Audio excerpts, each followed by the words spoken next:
Well, geez, that was a close one on Saturday. My goodness. Geez, she almost lost the Ottawa Senators. I mean, geez, that could have been, the worst thing that could have happened on a Saturday night, right?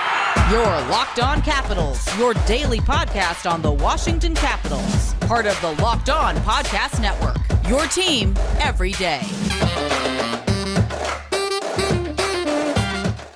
And hello, ladies and gentlemen, and welcome to another episode of Locked On Capitals. I am your host, as always, the insider to the insiders, Tyler Kuehl, here for this Monday edition of Locked On Caps, where we talk about a game that happened on Saturday that for about 20 minutes time, and actually 40 minutes time, was going to have a much different tone than what ended up happening. So, yeah, we're going to talk about the win against the Ottawa Senators on Saturday night, because my goodness, that could have been really bad, really bad for the Caps if they were not able to hold on in that one, or pardon me, not hold on, come back. My goodness, holding on was implying to what the LA Rams did last night. My goodness, let me tell you. But we'll get to that. We'll talk about how the Hershey Bears set another world record. That is right, awesome teddy bear toss time.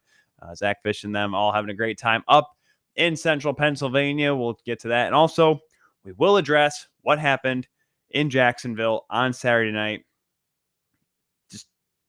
The stupid part of hockey that you would think is no longer there, but unfortunately it still is. We'll also talk about the Vegas Golden Knights game tonight and see how the Caps match up in that one, because certainly a big game, certainly an interesting matchup between two interconference teams, but you know what? A game that has a lot of, real implications for showing where the Caps are against some of the best teams in the league. But first, we had to get through Saturday's game against Ottawa. Now, what did I say on Friday, kids? I said that this is the DJ Smith team that is tough, pesky. The Senators are not an easy team to play against. I'm watching them actually right now as we're recording this when they're playing the Columbus Blue Jackets. And that's a pretty tight game going on right now down in Ohio. But I said that you were going to have to be wary of them. So what did the Caps do? They clearly did not watch this program because they were getting handled by the Ottawa Senators. I know what you're saying. Tyler, the shots, they only had like 3 shots on goal to the Sens. How could they have been handling them? They were handling the Washington Capitals offense. Now, before all of you start going sideways on what I mean there, I know Johnny Carlson was out of the lineup. I know Nick Jensen was out of the lineup. I know TJ Oshie wasn't there. I get that. 3 starting defensemen out of the lineup. Backstrom was still there. Kuznetsov was still there. Ovechkin was still there. Garnet Hathaway's been playing well. He was still there. Tom Wilson was still there. The list goes on and on and on of the everyday regulars that are in the lineup were still there. So when I see that the Capitals for the first, 15 minutes of the game do not have a shot, do not have a singular puck towards goal, you're right. I have every reason to be disappointed on what the heck is going on, because I'm sorry. I love Matt Murray to death, but this was his first start in how long? Because he just came back. He didn't even play in his return to Pittsburgh the other night. And prior to that, this guy's just coming back and he's having a real up and down season, to say the least. And you know what? His job is pretty easy. He does not have to make a save. And yes, you're right. The Capitals started to turn on in the second period, but the fact of the matter is, Hot Sam Batcho, Thomas Chabot scores early in this game. It's 1-0. And just watching that, it just seemed like the Capitals felt like, given where the Senators were at in the standings, meant this was going to be an easy game. Like they had never watched a DJ Smith-esque team play, of how defensively stalwart they are, of how defensively minded they are, of how they like to control the other team's offense. And yes, it's been tough for them at times, albeit, but this team is not expected to do well. But when you give them, dare I say, no respect, they're going to give your offense no respect. They're going to make sure that they do not let Ovechkin, Backstrom, Kuznetsov, your top guns, get anything going. I mean, my goodness, Alex Ovechkin had to literally will this team back into this game, because Zach Sanford, of all people, by the way, 7th goal of the season for Zach Sanford. I mean, it was 2-0, and I'm not pointing the finger at Vanacek for any of this stuff. His team was playing horrible. Yeah, the Caps picked it up. I get it. In the second period, got 16 shots on goal, whatever. But seriously, where was the urgency? This should not have been a 2-0 Senators lead heading into the third period. This should have been a game where the Capitals should have really stated their authority and shown that they are an actually great hockey team. They could have lit the Senators up, but they didn't.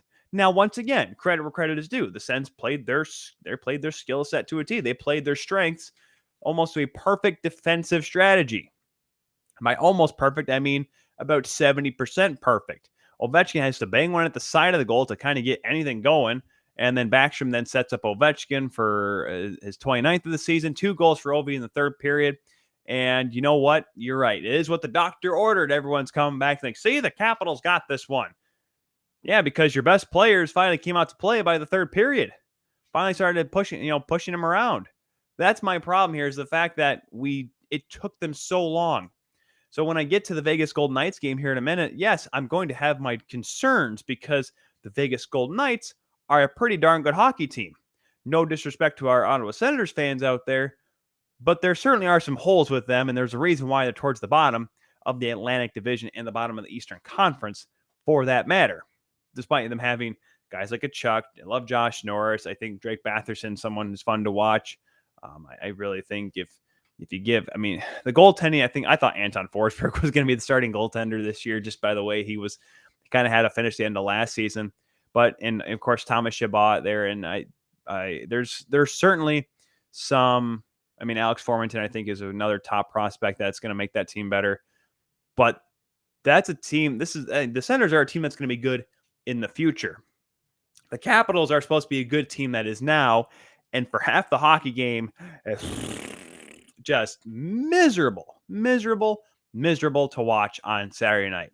They do get the win thanks to an awful, horrendous, abysmal giveaway by the Sens in their own zone.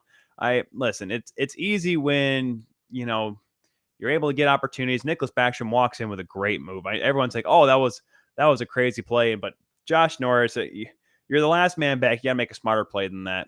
But gives it away. Backstrom comes in. Beautiful dangle. Outweights Matt Murray. Goes top shelf from a bad angle. His second of the season. And yes, kids, the Caps win by the skin of their chins. I don't know how you're ecstatic about that victory. I'm certainly not. I look at that as the fact that you went into overtime with the Senators and had to come back from a 2-goal deficit in the third period against the Ottawa Senators. Like I mentioned, the Rams-Bucks game that happened on Sunday, it'd be like if Tom Brady and the Bucks had to come back like that against the Jacksonville Jaguars, except, Brady lost the Rams. But you know what I mean? A great team having to put a more asserted effort in against a team that is lesser than them. So with that, the Caps get the win. Good for them. They're now 23-10-9. They're now tied. No, pardon me. They're actually 1 point back of the Carolina Hurricanes after the Pittsburgh Penguins won on Sunday. The Penguins now, guess what, kids? Remember when they were in the rearview mirror? Hey, look, they're way down the highway and picking up speed even more. 57 points. The Pens are now in second. Caps holding on to a wild card spot because when you play like they have been, what do you expect? Honestly, it's not good. It ain't pretty. And once again, not Vanacek's fault. Thought he played an all right game. Really had to, make sure he didn't give up any bad goals, especially when down by 2, because my goodness. And, great. Ovechkin's still leading the league in goals. But, hey, as we've seen with Edmonton, doesn't matter if you have 2 of the top scorers in the league. Guess what?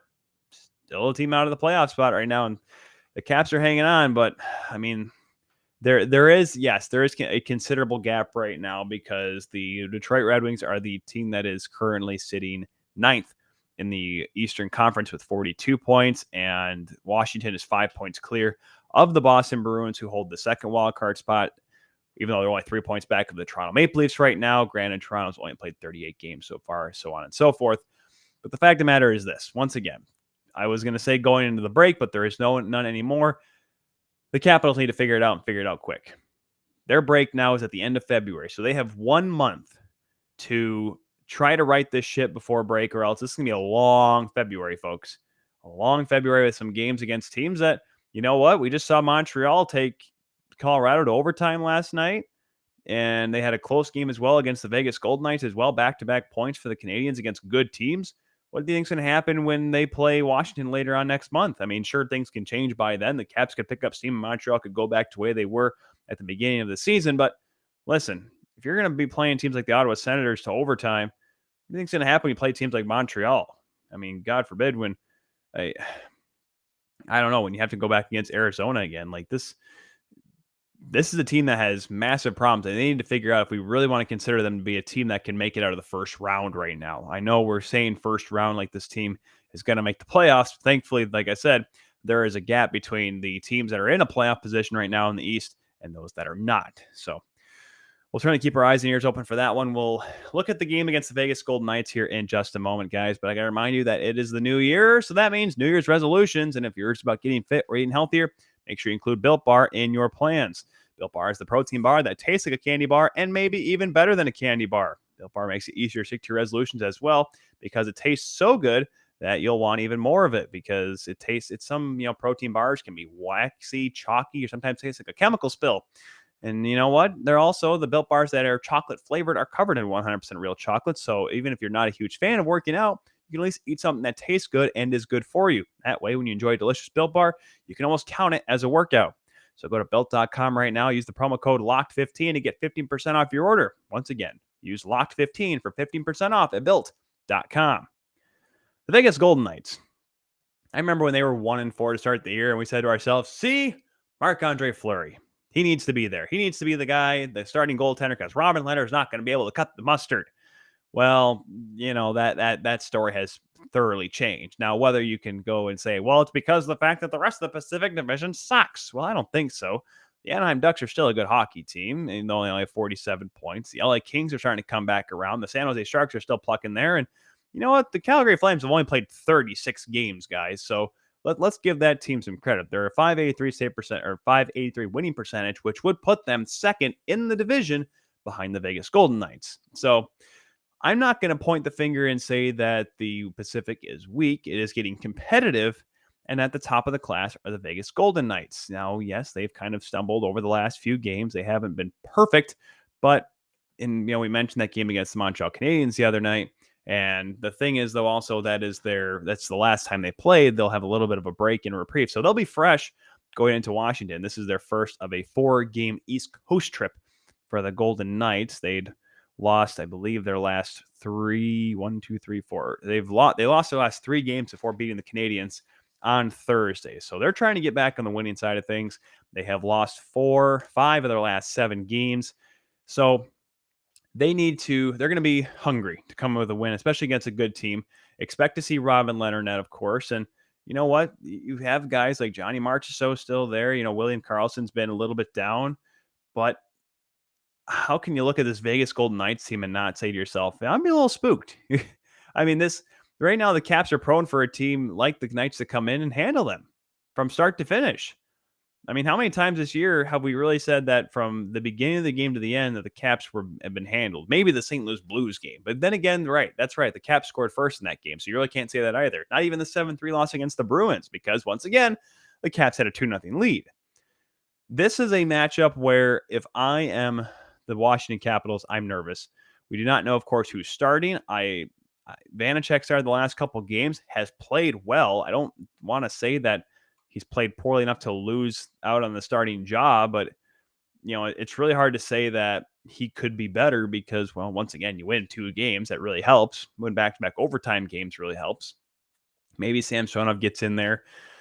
We haven't heard, obviously, the status of Nick Jensen or what the severity of his injury is. We might see TJ Oshie come back.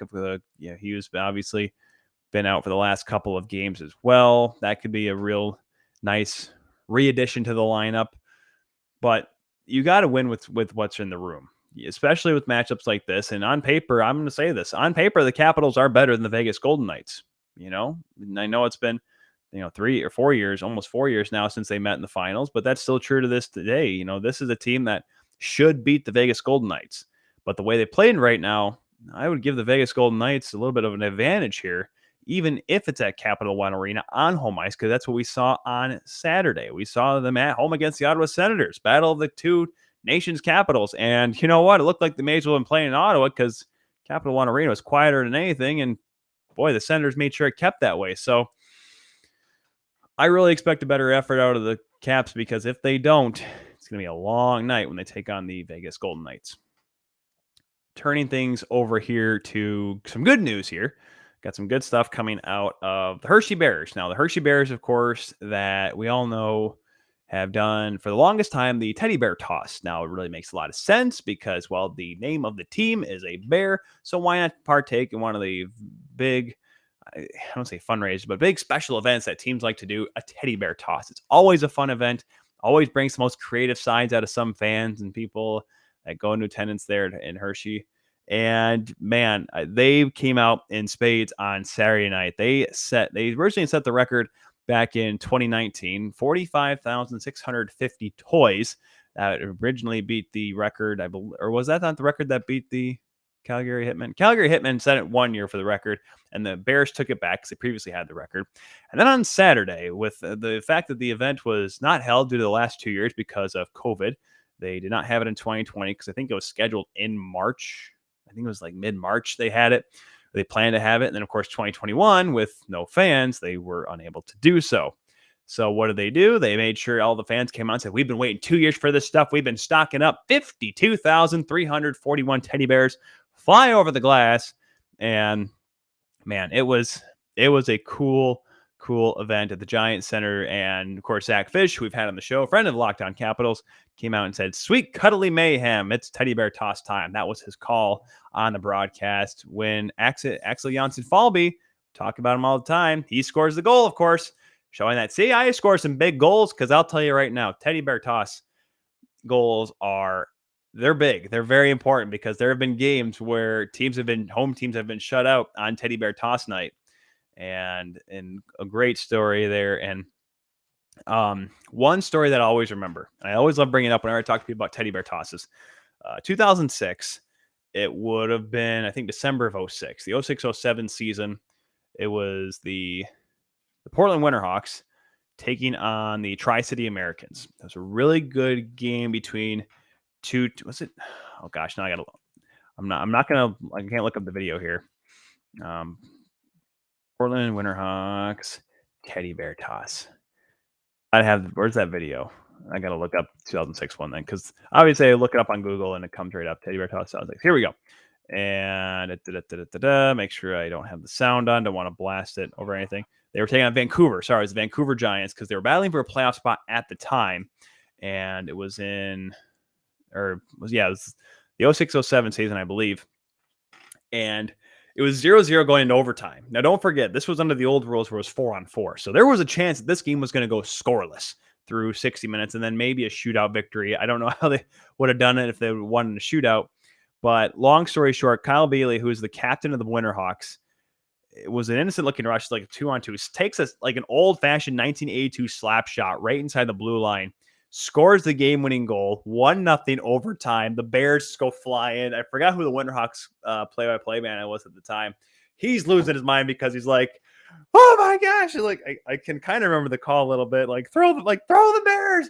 Oh, Winterhawks win. Throw the Bears. Like he's freaking out because like there was a moment that everyone thought, "Oh my gosh," because I think it was the last minute of overtime too. Like there was a chance that game was going to see no teddy bears. And that would have been super disappointing. But I always remember that story because of how crazy that would be. Like just 0-0, wanting to win a game because of the importance of it for, standings particulars, but also scoring a overtime winning goal to get the teddy bears thrown. Like nothing better than that. That's probably one of my favorite stories. I'd love to like get the lowdown on that, like a 30 for 30, but not like that. It wouldn't be like a 35-minute special. It'd be like, this one night in 06, and it'd be a cool little thing to look back on with some of the players that were involved in that game. We'll take a look at these scores here, and we're going to talk about something that's going to make everyone feel uncomfortable. That's fine by me because we need to talk about it. We need to get uncomfortable, but we'll get to all why that is here in just a moment, guys. But I got to remind you that BetOnline would like to wish you a happy new betting year as we continue our march to the playoffs and beyond. BetOnline remains the number one spot for all the sports wagering action for 2022. With a new year, new updated desktop and mobile website to sign up today and receive a 50% welcome bonus on your first deposit. Just use the promo code LOCKEDON to get started. From football, basketball, hockey, boxing, UFC, right to your favorite Vegas casino games, do not wait. Take advantage of all the amazing offers available for 2022. BetOnline is the fastest and easiest way to set up and wager on all your favorite sports. BetOnline, where the game starts. All right, so Oh boy. So Saturday night, Jacksonville's playing the South Carolina Stingray. South Carolina, for those that may not know, they are the ECHL affiliate of the Washington Capitals. And the game was in overtime, close game, hard fought battle between them and the Jacksonville Icemen. I wasn't watching the game. I don't have Flow Hockey, unfortunately. But the game was close. It was tight. It was kind of interesting to see how it was going to play out. Jacksonville, I believe, ended up winning in overtime, 1-0, I think. By the way, the two teams played on Sunday as well. South Carolina beating them up 6-3. Early in overtime, I'm reading this off of from ESPN.com, Greg Wyshynski, because I had to get more of the details of exactly what led to the incident. When did it all start? It started when, where is it? Here we go. Justin Capelmaster ended up getting ran into by South Carolina's Andrew Chernichwin.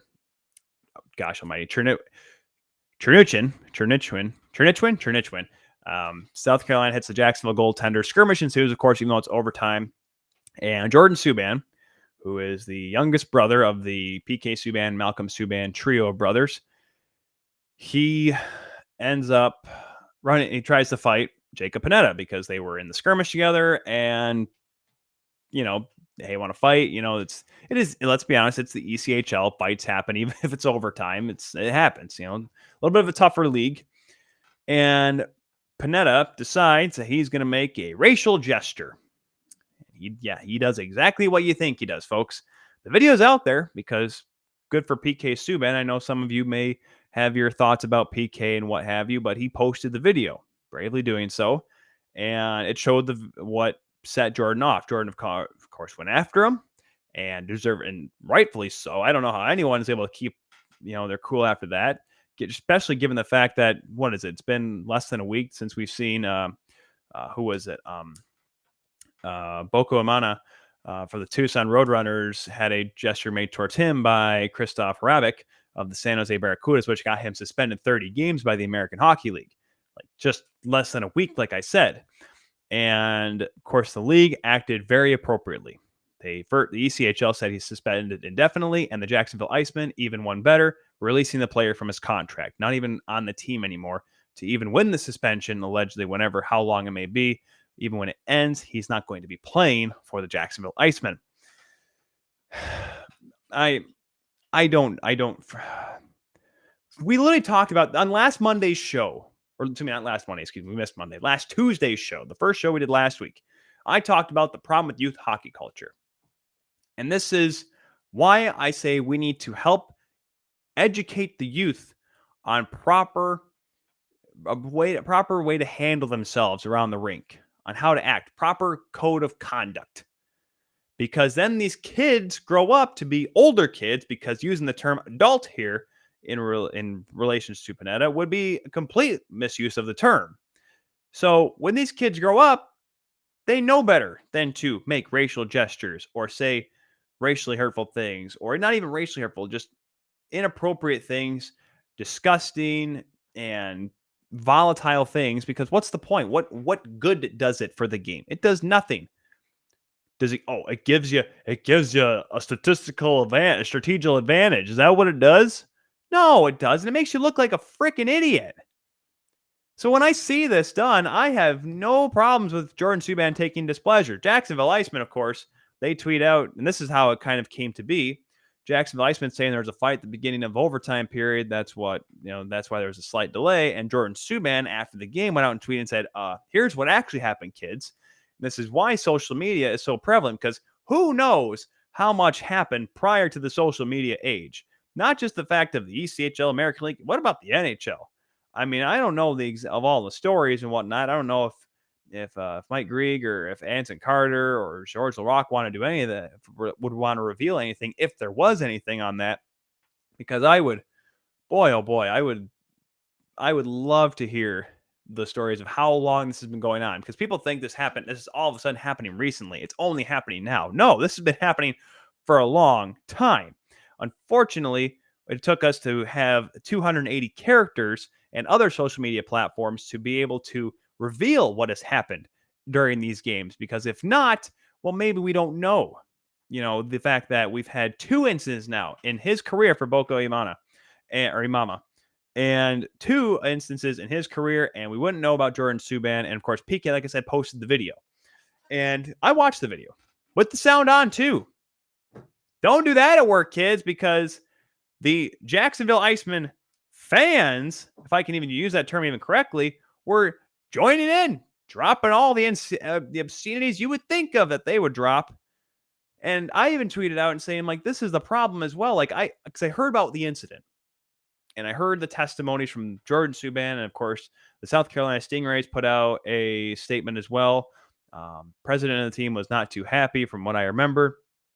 Rob Kankanen saying that he was appalled by the incident. He sent out the release from the Stingrays, and the Jacksonville Icemen, of course, saying that they're willing to abide by the investigation with the league. And then, of course, when they found out that their player was a complete goof and jackass, that they decided to release him. Good for them to try to, if there's any way to right wrong in this scenario, that's it.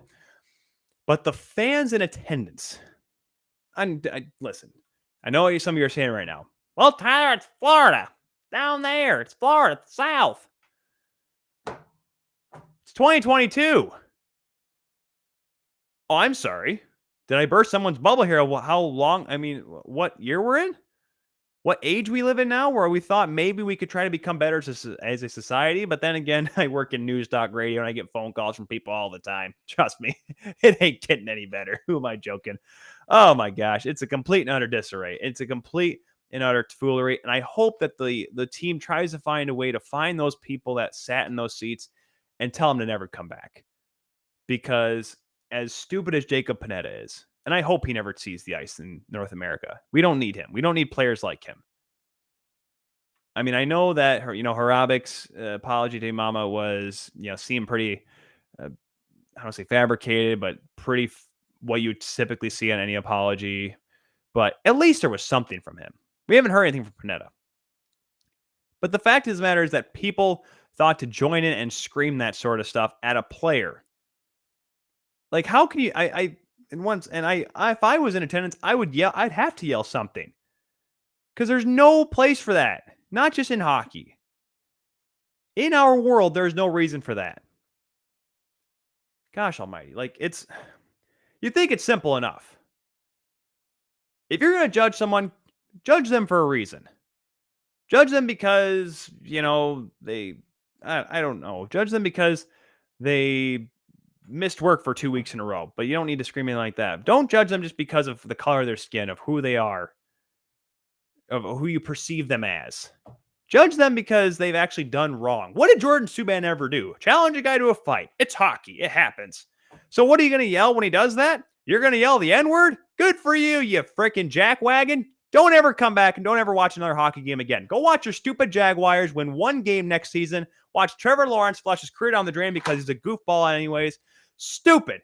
Unbelievably stupid that people are allowed to say that stuff in public in our society today. It is a joke. It is completely unfathomable that people that are willing to pay money to do that to a young man. And I know Jordan's been, playing pro hockey for a few years now, but a young man that just wants to play the game he loves. People are unbelievable. This is the reason why I don't like to go out in public. Reason why I don't like to talk to people. Why I don't like to answer phone calls with random numbers. God almighty. I'm done. At Lockdown Caps on Twitter, everybody. Follow me, the Insider's Tyler Kuehl, if you want. We'll be back tomorrow. Vegas and Washington tonight. Capital One Arena. Should be a good game. We'll talk about it tomorrow. Hopefully, people are nicer by tomorrow, but that's just not going to happen. Won't happen forever because, like I said, society as a whole is a dumpster fire, and I've accepted it, but it's still unfathomable that this still happens every single time. See you tomorrow.